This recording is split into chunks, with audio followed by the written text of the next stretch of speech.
So I want to just thank everyone for making time on a Monday and being here with us, and this excellent initiative that Netradyne is taking towards talking. So on my right, Mr. Bajpai, if you could just before we start up, if you could just introduce yourself and the company for the camera to catch your eye. So thank you. I am S.K. Bajpai, Executive Director, Health, Safety and Environment in Indian Oil Corporation's Marketing Division. So look after health, safety and environment on pan-India basis, cutting across more than 36,000 retail outlets, around 350 installations and whatnot, right from petrol, diesel to petrochemical, everything. Teja. Good evening, guys. Myself Teja. I am SVP at Netradyne, one of the founding team member. I lead all the hardware design and product development and supply chain and production. Good evening. My name is Arun Salvi. I look after SCM supply chain at Reliance Petchem. Happy to be part of this forum. Good evening, everybody. My name is Murali. I work for a company named Mahanagar Gas. We're based out of Mumbai, and I've been with the company for 21 years. Retired this September. Now working as a consultant for new business, the same company. Good evening, I'm Sanjeev Raina. I'm heading corporate HSSC of Bharat Petroleum. Yes, 30 years of experience, 32 years. And in a nutshell, I can say, if we talk about this segment of transport, it's monitoring 4,20,000 trips per year, 14,000 trips per day. And if you just look at the accident rate, possibly it may be the lowest in the entire globe, taking the gamut of trips per day. Okay, good evening. My name is Ranabir Chatterjee. Currently, I am managing safety, health, environment, and quality for Linde, and very recently taken over this responsibility. I've been managing logistics and distribution for Linde for last 15 years, and partially I was managing Czech also, and now I'm fully into Czech. We'll talk as we go. Hi, good evening everybody. Swapnil Kamulkar from Shell, India. Been with Shell for a very long time now, and Arun has been my colleague, and well, I've been with this space for about 28 years, and I'm extremely passionate about road safety. In fact, if you bleed me, probably road safety will come. Good evening. I am P Acharya. I am working as Senior Vice President with Indian Oil Sky Tanking, and basically into aviation fuel management, though I have about 34 years of experience in oil and gas sector as of now. That's all about it. Good evening everyone, and first of all, thanks for inviting to this forum. Road safety is dearest to all, as we know the risk in India. I am working as Vice President Operations and Projects for Total Energies in India. 30 years of experience, mainly in operations and supply chain. 25 years in a different segment like Enron Oil and Gas, BG Group, Shell, and recently taken up role in the Total Energies. Yeah, good evening. It's PS Murthy. I am Executive Director, Health, Safety and Environment, Corporate Office. I am also handling sustainability. From your vantage points, what are the steps that are needed at this point by both the public as well as the private sector to ensure to make this safe space safer? I think the first and foremost which I feel is the education and awareness, because this is something where we find that still getting a driving license doesn't mean that one can drive recklessly on the road. Yeah. That is, and second thing which I feel that whenever we talk about road safety, we only talk about commercial vehicles. Thirdly, one very important aspect is that we have so many rules, laws, regulations, but shouldn't say, but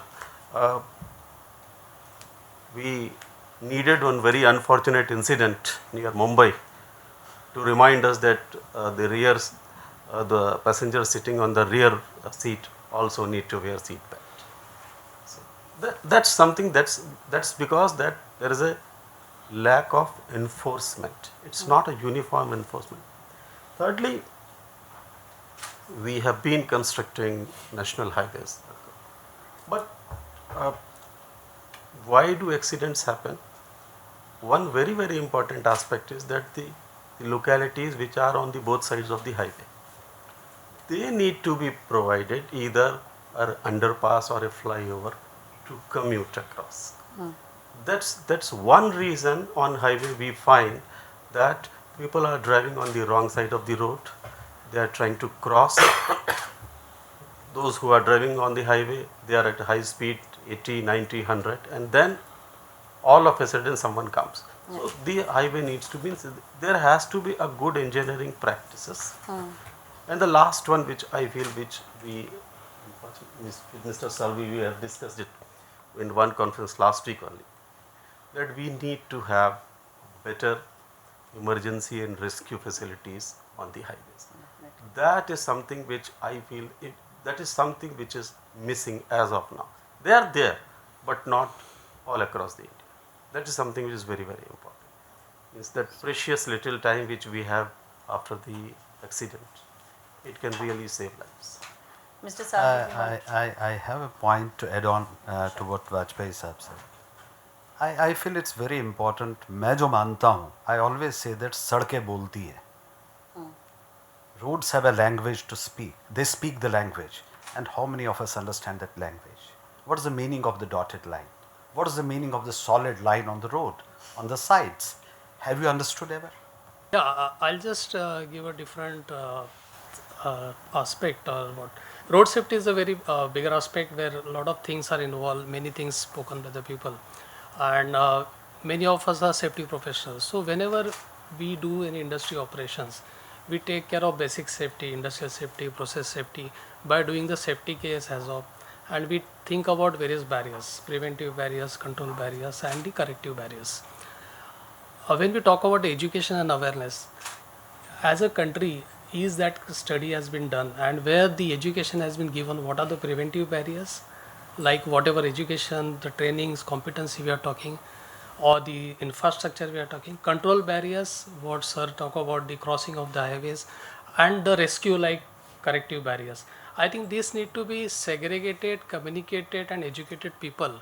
Then in simple language, then people will start thinking deeper into that. Then we can systematically go. Currently what happen, we are limited to our organizations. So what we do, our fleet safety, we take care of that. But when we talk about the road infrastructure, which is handled by the public services, where this aspect is not there, or as we say, the license to the private car is okay, but commercial vehicle, they are not educated enough. They don't understand sign. They don't understand any language which is written on the board.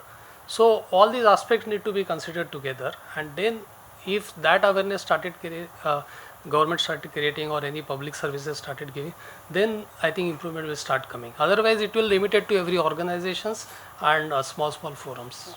I want to come to you, sir, next to understand at HPCL in particular, what are some of the challenges that you have faced? I mean, you talked about how every life is precious and safety comes first, obviously.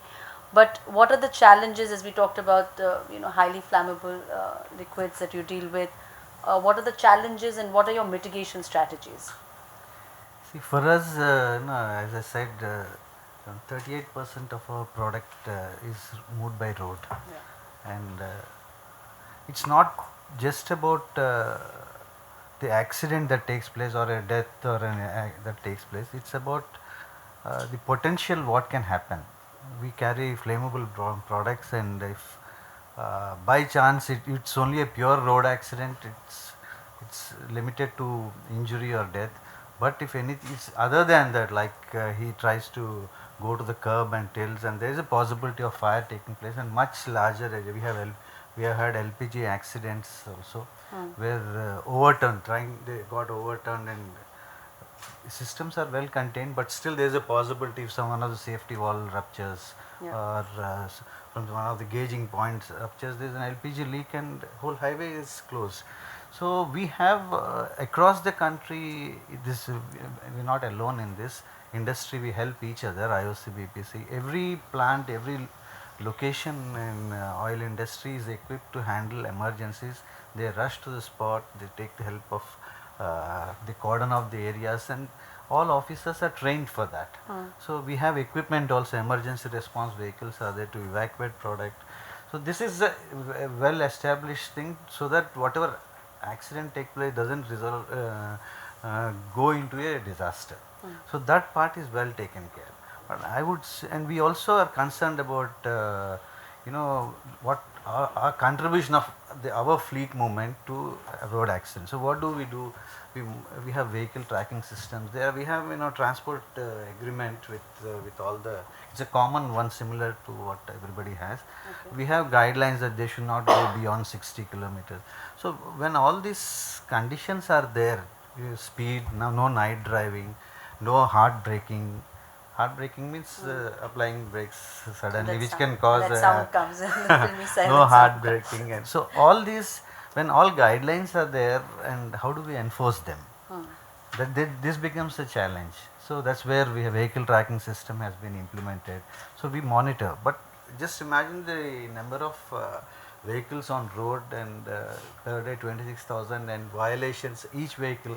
So we have record of each of these, and then we have a procedure. One first violation, second violation, third violation, then we stop. We have a provision to block the vehicle.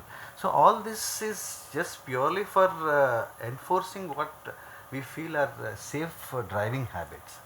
Apart from that, extensive trainings are undertaken, and something like 3 lakh man hours of training. Every driver, we do a health checkup, see whether some people suffer from low BP, some from high BP, some have vision defect and they are drivers. So all these we provide free glasses. So lot of activities are done, but there are other things also where we are working on, like Shell had already done. He was saying putting a camera in the cabin. So we are working on those, bringing cameras to see about driver habits, whether he is nodding or how is his response. And we have today alarms coming when he's crossing the limit. Not only we get, he also gets that he's crossed the limit. If he is approaching an accident prone area, he gets an alarm, not just visual what he sees on the road. So these all are there, but still we have accidents. That's and what we have observed is most of it is happening because of he's trying to save save the other person coming in the wrong direction. There is no adequate light. Somebody suddenly pops up. And another type of incidents which is a cause of concern is that the two-wheelers which come very close to the trucks, and some sort of attraction takes place, and they once they close at least maybe 1 meter or so, they tend to somehow get under the they get sucked into the system. There's also a blind spot for the truck. There's blind spots are there for the truck driver. So for that now most trucks are coming with extensive, more than 5 mirrors are coming now. It's become norm now. Otherwise 360 degree, a lot of technology can actually help. Technology is there, but I think, sir, we also need to look into it with the perspective that I think put together IOCL, BPCL and HPCL, we will be having more than 1 lakh tank trucks under contract with us. I know the more than 80,000.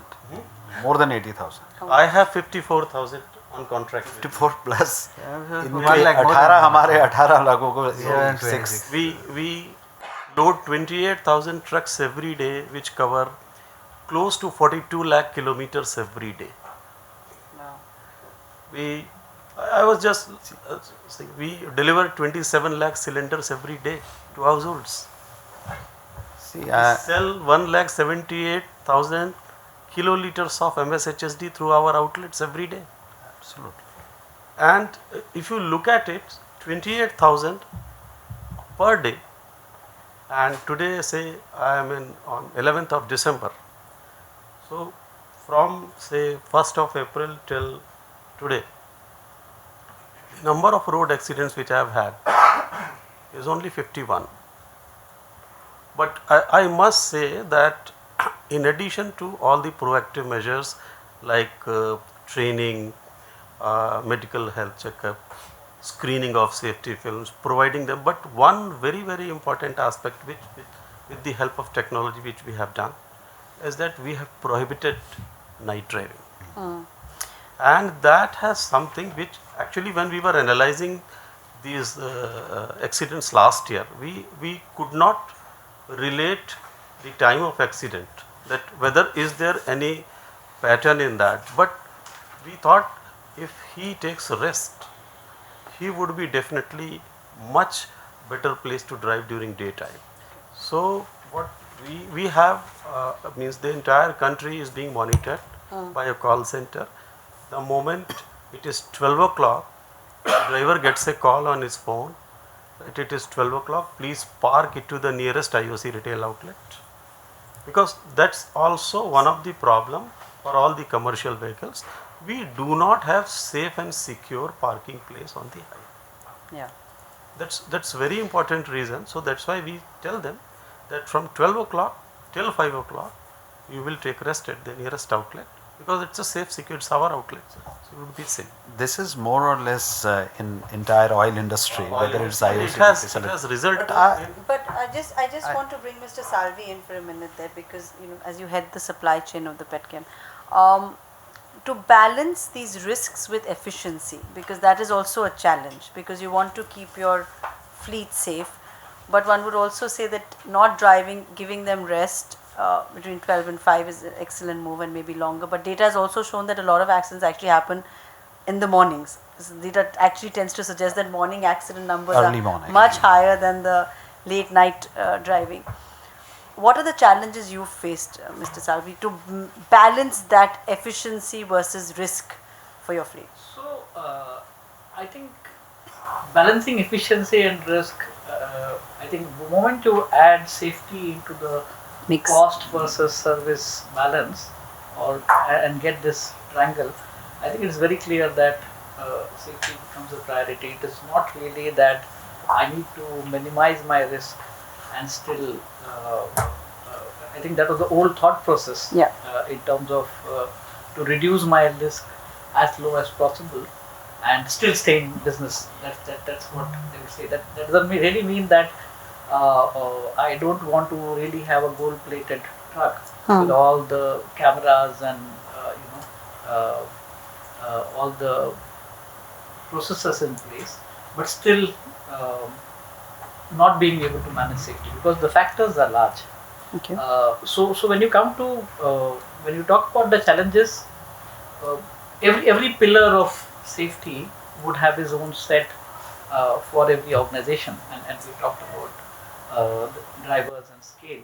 So if you take the driver in the first place, I think while we all migrate towards technology, we all migrate towards those are the environment which the driver has to get used to. Initially, when the industry started off with just having a GPS on a truck, a driver was not comfortable. So that's a part of change.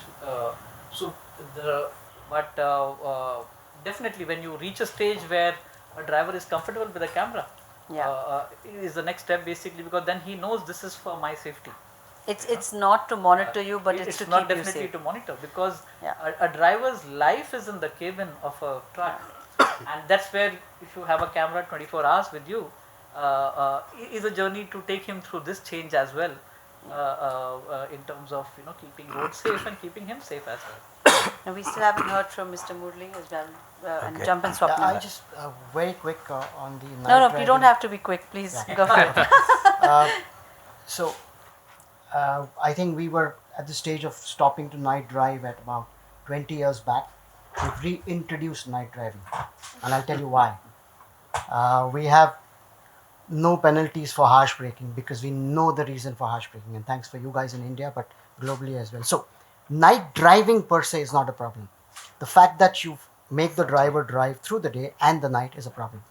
First, if the driver has really rested well and he started the duty on time, then night driving is not a problem. It happens all over the world. In fact, driving at night would be easier because, as you said, there's no traffic on the road. Now, if you have given him the right technology, and mostly somebody said that we don't have infrastructure on the road for the driver to rest, right? What are we doing about it? Talking here is not going to help. We have introduced something called the truck ports. So it's like a plane. the plane never stops. The pilot changes, right? The drivers have to change. Now, it was not easy because the load accountability is put on the driver, right? The drivers and the hauliers will never accept that can the same load be taken by multiple drivers. But we had to change that habit. The point is that नियत दिखानी पड़ेगी साहब, okay? काबिलियत और हैसियत तो हम सब में है, लेकिन नीयत दिखानी पड़ेगी. उस चेंज को लाने के लिए पहले हमें चेंज होना पड़ेगा और हमें देखना पड़ेगा कि हम how do you push that change. So harsh braking, for example, if the camera is there and I know exactly why is harsh braking, it's a good harsh brake.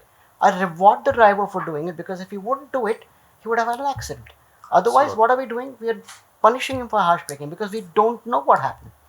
So that's where the technology is coming in actually to help, and that's where the efficiency, because if I stop night driving, I'm not efficient, right? I'm saying introduce technology and you can do night driving, run the truck for 24 hours by changing the drivers. Anyway, I'll talk more about it. No, so I'll come back to those points, and I'm going to bring Teja in at this point because he's Swapnil opened the door to. We talked about changing the attitude towards the fleet drivers, which is a very important step. That we are partners in this. We are not punishing you, and the technology is coming in to aid you, for you to do this job better, for me to help you do this job better as well. Where does technology step in and be different from being a sort of a monitor and more of a helper? So, I'm going to request you, Teja, to come up a little bit so that we can hear you. One thing you guys might have observed, the way Mr. Swapnil spoke about the challenges is completely different the way you all raise the concerns, right, what you're facing day to day. And that's just because the kind of technology they have adopted in last 2 years. It doesn't have to be Netradyne. We are not talking about Netradyne or any other XYZ company. I think they have multiple vendors, right? But the kind of technology they have adopted for driver monitoring, right, vision systems. So we spoke about multiple problems, right? We are still talking about basic GPS tracking, but Swapnil rightly mentioned when you have an hard braking, right? It's very unfair to punish the driver, right? If you know why actually he hard braked, right? It could be for a positive reason. He might have saved a life, right? For all these conditions, this is where technology comes into picture. So I don't know how many of you know what Netradyne is doing. I'm not talking about Netradyne in general, but I'm trying to talk some of the technical aspects of this solution. No, we're just trying to understand where technology steps in. Exactly, right? Sure. How this technology is going to help some of these pain points what most of you guys are talking about. Mr. Murthy spoke about, right, I mean, multiple scenarios, right? And I think Bajpai sir, you spoke about 24 hours calling, for example, right? To make sure that the driver is not driving beyond midnight 12. What if technology solves all these problems, right? I mean, you have a system in your cab and it operates, this is where AI comes into picture. And it operates under certain conditions where all these rules and regulations, what we are discussing, right, are embedded into that. And it keeps reminding the driver. For example, today we have all advanced systems with vision. It can control if the driver is drowsy, if driver is talking on mobile phone, if he is not wearing the seat belt, if he is jumping on the red signals, if he is lane departing, if he is getting closer to a forward vehicle, right? Most of these cases now already technology has been there and being adopted by lot of guys, which actually can help drivers to drive safe. And this is not, I think, like some of you mentioned, we are not trying to intrude into his privacy, but we are trying to help him to drive safe. And most of this data, most times, is used to coach the driver once his trip completes, right? I mean, there are two kind of ways how you actually coach the driver. One, you keep giving him real-time feedback for any of these violations. You give him a real-time feedback in cabin alert. That's called for example, if he's talking on the mobile phone, you can immediately tell him, hey, you're talking on mobile phone or being distracted, please drive safe, right?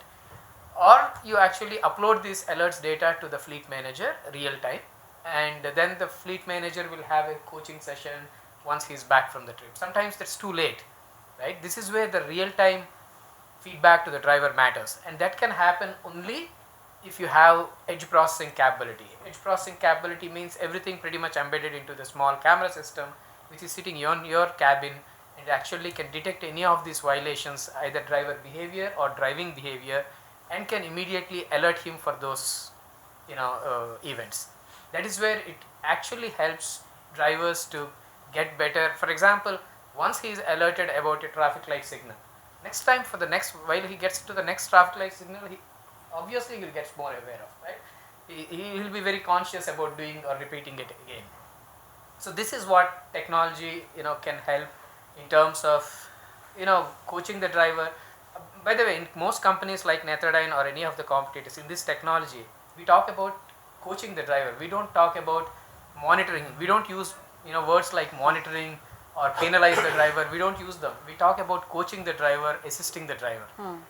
And once the driver understands, buys into this kind of systems, that's it. He is like loyal for lifetime for these kind of systems. Yeah, I just want to interrupt Teja here. I fully agree with what you are saying, but there is one thing I want to bring out.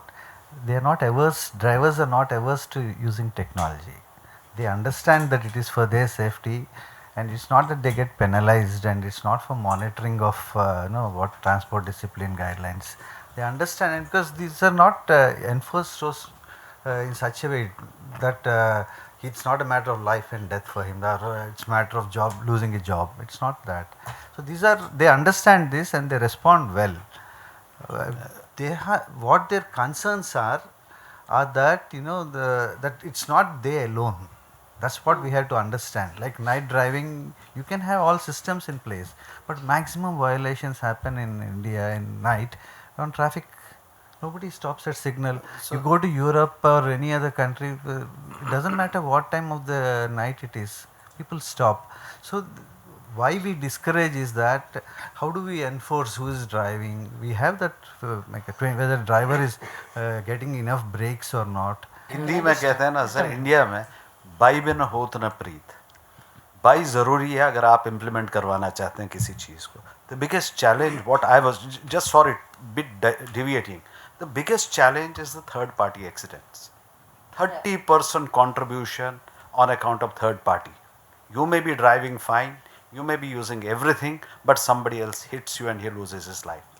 20% accidents on account of negligence or maybe violating the rules. So 50% is on account of third party and negligence by the driver who is driving, which is a pretty huge number. What do you do about it? 20% which is on account of negligence can be controlled through transport discipline guidelines, which is given by the government of India for the public sector companies. We're using it, VTS systems, so on and so forth. But what do you do with the 30 to 40% of the accidents which are happening on account of third party? So 1 minute. Now,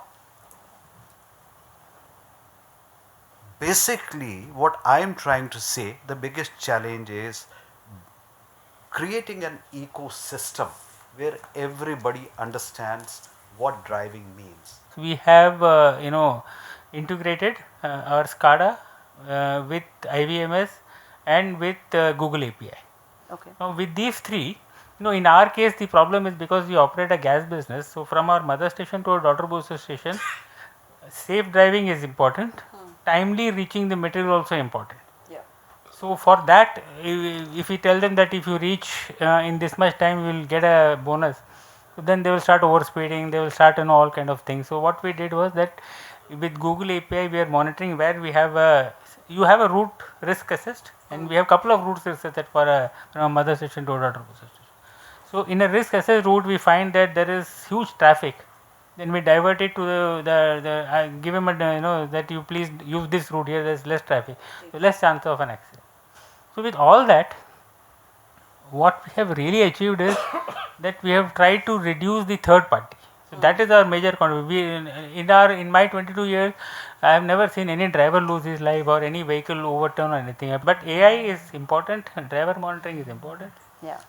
But how we control the other peripheral issues on the road is something which we need to think of. In your business, what is your experience been, and the integration of technology, has it been a smooth one? It's a smooth one. See, what we consider safety is, it's more of changing mindset. It's more behavior based. So all along we have been used to certain behaviors. Now introduction of technology or artificial intelligence is basically trying to give you a prompt to change that mindset. So what is happening is that even if today I am putting in artificial intelligence, or like we have taken Netradyne dash system. Okay. But I still see drivers using cameras when they know they are being recorded. Okay. And while driving at the airside. Okay, that the speed limits are defined. So we get those alerts. But then what happens is that we have been now counseling them how to change the mindset. So I would pick his lovely line, consciousness to character, to say that maybe at a formative stage, in school level, we introduce certain course curriculum to build safety, build a culture of safety. It's a mindset. Then coming to licensing system, somebody was talking about, it's too easy to get license. I think the way in which license is being issued in India needs to be strengthened. We think that transporters want to maximize, and that's why they push. So we have systems like what is a technology, using technology. We ensure that it's every vehicle that is contracted to us. So we monitor how much kilometers he has done, long distance, Murthy short sir, distance. just to give So you, it's all built in, and the trip comes in automatic. just to give you, Automatic just to make give sure you, that they don't. sir, मैं आपको figure देता हूँ So sir. let me complete. The idea is that they don't start rushing. Yeah. Rushing so that they can get more trips. It's not like the system block prevents it. Sir, I'll give you How long figures. has he been running? How much kilometers he has done? So accordingly, we apportion the vehicles. It's not that if he does a small trip, only then he'll get a long trip. And once he does a long trip, the next one will cool it. Sir, I'll give you this month is का done figure देता हूँ automatically. sir आपको पूरी industry का. It is 3,500 kilometers per month. अब 3,500 kilometers का अगर आप उनका रेट निकालेंगे, it comes to 1,20,000 rupees per month per truck. अब 1,20,000 rupees का आप ब्रेकअप करके देख लीजिएगा, उसका हफ्ता कितना है, वो कितना प्रॉफिटेबिलिटी बनाता है. Ultimately, he ends up with nothing. So that is the reason the transporter tries to maximize कि भाई कितना में ज़्यादा कर No, सकूं. I'm saying if we bring it into the System fact prevents that it. if we bring it into the fact that the trucks are there is a profit mindset. Everyone is. It's not a public service. It is a public service, but it's not also a public service, right? At the end of the day, it's a business, and that's what It's there to make money. Everyone is Guys in there there to. to make Everyone money. across the Not in table is also charities, there yeah. to make money. When it is not a for-profit or not-for-profit organization. That's why I want to understand that the data that we are getting from such technology, the mindset changes that are coming from these technologies. Swapnil's talked a little bit about how and what are the changes, if you could highlight a little more, that have come into mindsets or into strategies, and then in Linde, what have been the thing, if you could come in and give me some. There's, go first. Swapnil, please go for it. Okay, so all our contractors are in for money, okay? 3,500 kilometers, you're right. One of the things that when we got into India, our mandate was not to look at conventional hauliers. And I'm just coming to your point later, but I just want to make. Sure. And what does that mean? Because we knew that those hauliers or those contractors were used to not paying their drivers. They were expected to earn their money. All right, so we didn't want that. Absolutely. So it's almost to say that I got in a plumber to do an electrician job, yeah, which is, and I then made him a very good plumber. All right, so because I didn't have no option when I came in, these things were prevalent. I could not actually go to a national oil company haulier. Yeah, they were spoiled by the way the whole infrastructure works. All right, now I think as Shell we started our journey about 25-30 years back, yeah? And Arun would know that starting with seat belts, even globally it wasn't that easy. But I must say that there was some amount of sincerity in what we wanted to do. All right, we committed ourselves to it. So I think first I commit, I monitor, and I ensure that I get the result. All right, I hold myself accountable for that. Most important, really hold ourselves accountable. So if I have to summarize the 4 or 5 things of safety, I would say the man, the machine, infrastructure, and enforcement. It's a combination of all of it. You got to engage the man, you got to invest on the machine, including technology. You have to be able to influence the regulators to get the right output for infrastructure. That's how I would say. Now, the journey about 25-30 years back, first about getting the drivers, training and all, I mean, basic stuff, yeah, you cannot avoid it. You get the driver to a particular level, blah, blah, blah. The technology started to come in some time back, about 15-20 years back, like IVMS, what we call as the in-vehicle monitoring system, right? started with a black box, as you would have, called tachographs, if I'm not wrong, right? And then the GPS. But I think in all of that, there was an intent to engage the driver, to be able to understand. Cameras, I would say, was probably the most defining technological change. We didn't have the vision cameras at that point in time. These were just not integrated cameras. They were just 4 cameras, one facing him, one facing back. Now, somebody was talking about the third parties. All of us are here to say, what can we do? I think let's first talk about what we can do, not enforcers, this, that. You can do a lot to actually, enforce that. But हम जो कर सकते हैं उसकी बात करते हैं साहब. ओके, हम क्या कर सकते हैं? हम अपना घर साफ कर सकते हैं. हमारे बीच में यहाँ पे 1 लाख गाड़ी है. Can we make those 1 lakh गाड़ी safe? Let's first get the basics right. So camera से क्या हुआ?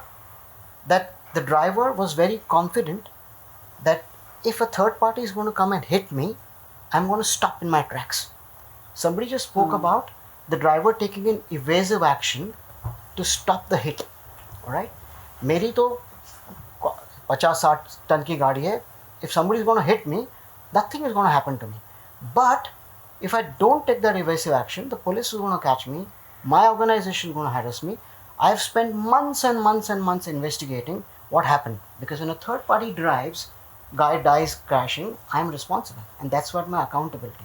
I take serious accountability when a third party crashes. But today, within a minute, I know what happened. Cameras are there. The driver feels exceptionally safe because he says, sir, I will stop. That's my training. Somebody is coming, I stop. That's what I give it to the police. The next step change and happen with the introduction of, say, the lane departure warning, the autonomous emergency braking. Although from my point of view, fatigue detection is possibly the most important sort of technological change that came in. Now, after all of these things that change the behavior of the driver by training, I mean, I won't get a driver before 1 month of rigorous training into my system, okay? So that's a given. There's no question about spending or not. So AFDD sort of then gives me, and all of the other gizmos that you have, I think you guys will explain that more, but basically, I understand sitting in my control room what's happening with the driver on minute by minute. The driver is getting a lot of feedback about what is happening to him minute by minute.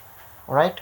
So I think another few things need to happen. The dashboards need to happen on the driver as well, whether you integrate or not. As a result, I would say in the last 2 years, I was just telling them, in the whole of the world, in Shell system, I haven't heard of a serious incident caused by fatigue.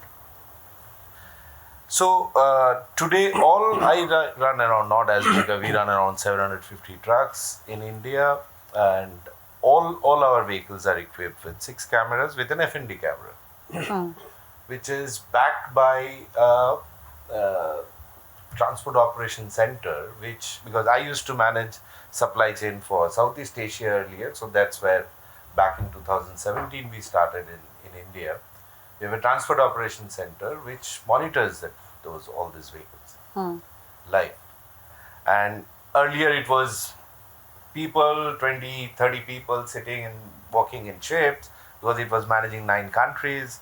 So now it is video analytics. So how it works is whenever there is any fatigue alert, distraction, or harsh braking, harsh acceleration, as you were saying Swapnil, harsh braking could be for good as well. Yeah. So that's what the video analytics takes care. Your AI works for it. But have you seen a behavioral change in the drivers? Because Yeah, that is what obviously. That's what. See, I can tell you let me talk about the statistics. So even it is, I take it for, even it's a third party incident, I am responsible for it. So I have to report it, and I need to do a proper investigation for it. There are questions of control beyond control. That's so. For last touchwood, for 2 years now in India, we didn't cause any fatal accident. We have different levels of accidents, definitely. Different levels there are level 1 to 4, but yeah, we had 2 to 4, but we never had level 1 incident. So we didn't have any fatal accidents.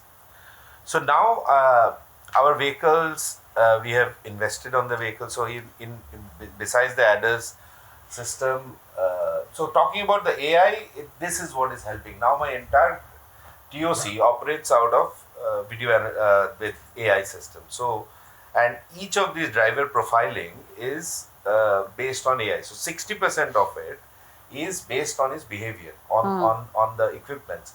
So as I mentioned, the 6 cameras, ADAS, we have ABS, so we have electronic stability system also. So if your vehicle, if you drive fast or if you're doing a sharp turn, immediately you get an alert. So your driving behavior, your scoring gets immediately, your driver profiling score gets impacted. So this ESS system generates an alert. So so these are all things what we are really, it's a big long story, I mean, what we have invested, but we have invested big time in technology, but we need to do that investment. It is as Swapnil mentioned, that sitting here, we have to do our bit, and then only we can change the. So what again on the behavioral, so okay, let me first complete the AI side. So ADAS, lane departure, so each of these violations get I mean, we have the driver profiling, it's impact the driver profiling. So driver risk profiling. So we have low risk, high, medium risk, and high risk. So based on those, so risk profiling, that's all these technologies define as how to profile a driver. Plus there are some manual bit of it, their behavior, customer interaction, etc. etc. So I mean, this is what is really helping us. And now earlier we used to run a transport operation center with a lot of people. Now it is video analytics. So even if there is, suppose a driver is fatigued, you need to act on it, right? We have a live announcement system in the vehicle. So if he is fatigued, there will be an announcement system in the vehicle. That will be initiated from the control room. Even this announcement system has got other features also. Suppose we are approaching, we do a route and risk assessment. So each of my route is risk assessed. So each of these routes, and earlier we used to do physically, now with the cameras, because we have all the 6 cameras, so we have a huge amount of footage, and so all this risk we assess through that system. And suppose he is approaching a crossing, so he will know that within 5 kilometers he will get a soft alert that you are approaching this crossing, be careful. So, and as he goes, he gets all these announcements coming in. So, this part is the technology. We have really invested a lot on technology, and it's influencing the behavior of the driver. Besides that, I personally feel that we need to influence the behavior. What do you do with this whole amount of data? You need to do something. Yeah. So each of our driver team, like a group of 50 drivers, have got a driver coach. So they are, I don't call them a trainer, they are coach. They review all this. So again, there is a technology behind it. They don't need to see, because we do a lot of long hauls as well. We do 4,000 kilometer round trip.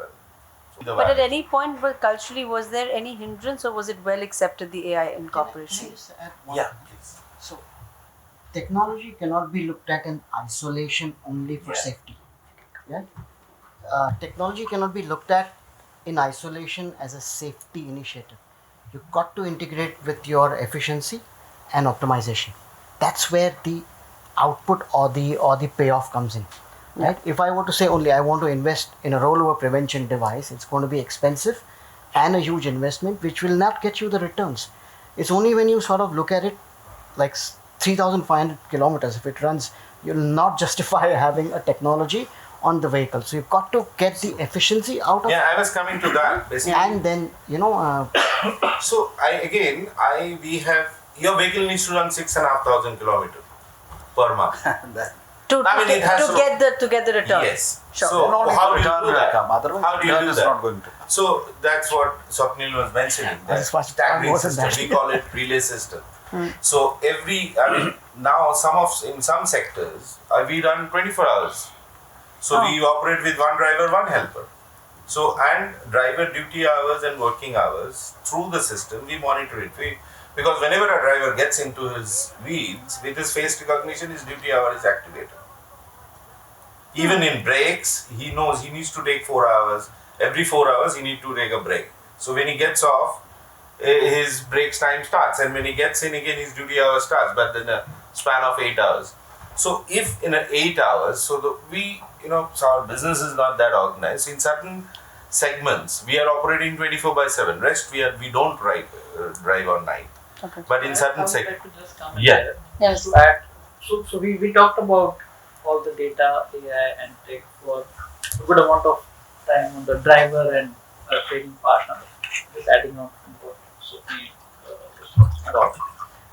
And that's of course important to be convinced about that, and that's the right way. But in terms of the potential for this amount of data that is generated when a good trip is made, in a country like ours, when we look at asset utilization in terms of the number of kilometers that truck is driving, we obviously talked about, with the highways being good, the average distance the truck travels in this country is with the right infrastructure. But how much should a truck be traveling in a month, or how much can he do safely, is something the standards can be set for each organization as to by haulier, I would by transport contractor, in terms of you could actually work together with the transport contractor to say that today your truck is traveling only X distance with all the safety standards, journey management, and everything. The potential is very huge. You could do much more, 3-4 times in terms of the kilometers travel, depending upon the kind of business that is there. That's one part. The other revealing thing, I'm sure will come out, or at least has come out, is the amount of time a truck spends waiting. The waiting time for a truck. And of course, when we talk about driver fatigue, it's not only about a time driving, because when he's waiting for a load, also is the time actually. Just the time in the truck itself. Yeah, because he's waiting and he doesn't know when his turn is going to come, either outside the installation or at the customer's premise. And that's true double whammy, because from a safety point of view, he just wants to get out because he can't. The asset is with him, the goods maybe with him, or it's a unloaded truck. He can't leave it. Yeah. So that's gives rise to fatigue. But at the same time, your asset is not getting utilized. So with I think the amount of data that gets revealed, at least on improving the journey, I would say, not from the safety point of view, or safety as well as from the asset utilization point of view, would be, and that in turn will drive the optimization in terms of, if you could manage to utilize that better. The second part is in terms of the vehicle condition itself. Of course, when you have a vehicle with the right standards, I think the upkeep of the monitoring so many parameters. It could be fuel, it could be in terms of maintenance. One interesting thing I want to say, that in all the vehicles, we insist that the driver put a photo of his family in front. I mean, it's a small thing, but it matters. What he said, like rewarding in front of So them. that pride and Lots of things are done, but we have to understand, that driving continuously, not taking breaks, short breaks, everything impacts their behavior. It's not just about knowing, and it's about persistently, continuously performing. on a lighter note, I keep saying this: you have to detach the driver from the diesel. That's one of the route which holds the driver back. That's a beautiful statement what you have made. Yeah. So जो हमारा ecosystem है वो दोनों को मिलकर देखता है. What are the opportunities or the challenges that you face, and the room for AI and technology to play in your organization? See, there is no debate on this aspect that AI is something which provides us it's a comprehensive tool to not only, I would say, it's a proactive tool, because whatever technology we are using as of now, whether it is vehicle tracking or all, we act once an incident has happened. Here actually, it's right at that moment. I intervene, I tell the driver stop or correct his behavior. So that it's definitely the thing which we all will adopt in future. We have already done a pilot in Chennai. Okay. But there were some resistance which we faced. The resistance was very simple. If today somebody puts a camera in front of my monitor, I would also not feel that comfortable. It takes time. I think over the years maybe we are doing still some more pilots. Maybe, and then slowly we will start this process, because the three of us, we have two type of fleets. there are fleets which are owned by our dealers. We do not face much of the problem with those because they are connected to the dealers. So they get well paid off, and then they know that they can rest there. They also work at the retail outlets. And they're willing to make those investments to be. They are going willing because it's an additional source of income for them. Sure. But when it comes to the transporter, here lies the problem because this is the source of income. Yes. So there they want to extract every penny out of it. So here I think this is the place where we would be first investing in the technology. Okay. And as you are rightly saying, see, once we got into this vehicle tracking system, it's almost, initially we were doing it on a territory wise, like we have divided the entire country into 16 territories. So we were doing it in territory. But today now we are monitoring on an all India basis and the results are fantastic. I think the call center monitoring of the night driving prohibition has given us a more than 30% reduction in the accidents. So that itself is, I would say, it gives an impetus. Yes, this is the way to go. You whatever you do on the soft skills, you train them, you teach them, you give them all these sort of videos, comfort, everything. We are doing. I think the three of us are also doing. We are providing. We have a chain of highway outlets. We call it Swagat. They call it Ghar and all. But so that we have close to 300 outlets across the country, which provides a secure parking place for the commercial trucks. So all those things are there, we are doing. But ultimately, yes, I think there cannot be a replacement of technology because technology, once it is implemented, it is human agnostic. So there is no chance of manual error. The only thing is, it cannot be a replacement. It is to supplement the efforts. Yeah, right. Obviously. That's the thing. It cannot be a replacement. It cannot be a replacement. It's to supplement. And not or. Yes. Yeah. It's only It's to supplement the efforts. And yes, as you said, 50, but we are not complacent. And for that matter, I will tell you, the three of us, we know because we all, even a small road accident, it gets reported. It gets reported to our chairman, and we have to finally submit a report. It's to that level. What actually we work on one premise only, that whosoever has been associated with us to earn livelihood, it is our responsibility, moral responsibility, to see that he goes back to his family safe and sound. Yeah. And we are actually working with that. And it's not only road safety, in all other spheres of our business process. As we wrap this up, Teja, I want you to come in, then I'll come to you, Shiv sir, to wrap this up for us. The step up is obviously in technology. So we want to understand from here on, what can technology, you've heard what everyone's working with, you heard the challenges as well. So where does technology now step in? So I think everyone more or less agreed that technology is the only thing that is going to help to solve most of the problems. Teja, right? sorry, you'll have to come in front. Sorry. So, yeah, so, there are a couple of challenges. There are infrastructural challenges we cannot help. There are third-party issues. That's something we cannot. The only thing what we can do ourselves to help us and our drivers or the fleets is by controlling with some technology the way we are talking, the kind of technology we are talking about. Especially in 3 areas, I just like trying to categorize. Driver monitoring system is going to play important role. Like I said, 67% of the road accidents in India happens because of the driver distraction, driver fatigue, or anything related to what driver's mistake. And then there are third-party accidents. This also technology can solve from the outward camera, right, where it can give alerts, pedestrian collision, forward collisioning, lane departure, which is like for example, if he's drunk or drowsy, he keeps doing the lane departures. These are and thus can actually avoid some of the third-party accidents when he's alerted at the right time. And the third one, some of the people spoke about it, which actually technology plays a very important role. Right now, not many of us are realizing, is the data. So we work on something called heat maps. For example, Murali sir was talking about, we avoid some routes. Why do you avoid some routes? Because you already know from Google API integration that there is a traffic jam in that route, right? But then from data, there are a lot more than traffic jams. For example, we develop heat maps which are the routes having highest accidents for whatever reasons.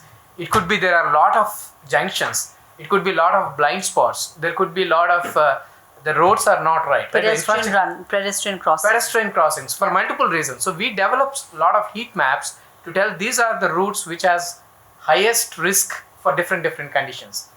We develop weather maps. In this route, there is a heavy rain. If you go, right, obviously at high rains or winds or whatever, your accident risk is probably high, right? We can actually avoid that route, right? So if you see the technology, what all it can do, guys, it can do amazing things. I mean, we are doing limited things using the data what we have today, but this technology is forming as a platform. This concept is forming as a base platform beyond which it can actually solve each and every problem what you are talking, right? Whether it is driver monitoring, whether it's data or route monitoring, route optimization, any of these cases. I think this is where it is going to play. You all guys are like leading all the India's top oil and gas industries, and it all boils down to you guys. The buck stops with you guys. Yeah. I mean, how much you are willing to invest. It's not just end of the day. I mean, we do hear some comments from our colleagues like Shiv and team, right? I mean, people start questioning about the cost. There is cost, and especially when you are developing such advanced systems, there is a bit of cost associated to it. There is a cost to maintain that as well. But end of the day, how much you guys are willing to invest into that, and how much you guys are trying to contribute to the overall road safety and this 150,000 deaths that's happening in India. Right. So that's it. In your conversations with clients, prospective clients, what are the key takeaways that you're hearing from this very esteemed panel across the board, provocative or not? What are the big takeaways for you? So I've noted down a lot of points, but as far as the time scale is concerned, there is one particular angle which he mentioned at the beginning, which is the enforcement angle. Yeah. And the point that it can be a legislation. So tomorrow, if the government of India decides that it has to be a legislation, Euro 4 to Euro 6 we went in less than 2 years. Yeah. A country like India with so many lakhs of big trucks. Skipping Euro 5. Skipping Euro 5. We skip Euro 5 altogether. तो करना है तो कर सकते हैं. तो willing to invest, नियत, moral responsibility, Chetna, all are absolutely valid points. लेकिन ऊपर से डंडा अगर पड़ेगा ना. सर तभी मैंने बोला भाई बिन हो उतना प्रीत, भाई तो वहीं से आएगा. भाई थोड़ा भाई जरूरी है because India जैसा market में we need a little bit of enforcement by the government, and I think with Mr. Gadkari at the helm of affairs, things are moving fast, and it will move fast to hopefully a stage where we lose lesser lives. Yeah, and on that note, always positive, and it's. Anupriya, before you conclude, just want to make one statement as far as technology is concerned. Just want to give you some data on that. Sure. Some 10 years back, when we were monitoring violations per trip using this VTS system, it's not vehicle tracking, it's having other elements also. It used to be roughly around 2.5 to 2.7 violations per trip. Today, if you just look at it, it's just around, amongst the industry I'm saying, around 0.5, 0.6. That is the reduction that has happened. So technology has done it for us. But yes, 0.5 to 0.1 kab aayega, kaise aayega, which is a very difficult task. And it I just wanted to give you a comfort that technology works. But it will. One small point I wanted to make, because these are all leaders, they are operating lakhs of trucks. What happens is that the same transporter also comes to us. And they figure out that, this 1,35,000, 1,50,000 rupees for, running 2,500 kilometers is good enough, and they quote accordingly. It becomes very difficult for us, a company like us, because difficult to pay the wages for the drivers. So once technology comes in, I believe we'll see the actual rates, which will be close to 1.7, 1.8 lakhs. And I guess drivers will also get paid the amount what they are actually entitled to. A, and B, they will stop this pilferage and everything will go away. And taking people in the driver's cabin and all will go away. So that's a big thing. So it's the multifaceted return of making that investment, and a big cultural change, I would say. And I think one such thing is going to come from idea exchanges such as this, which Netradyne has initiated, thankfully. And it has been a real eye-opener and pleasure speaking to all of you. And thank you so much for being a part of this wonderful evening. And I'm sure these conversations will continue for the positive change that we can bring about.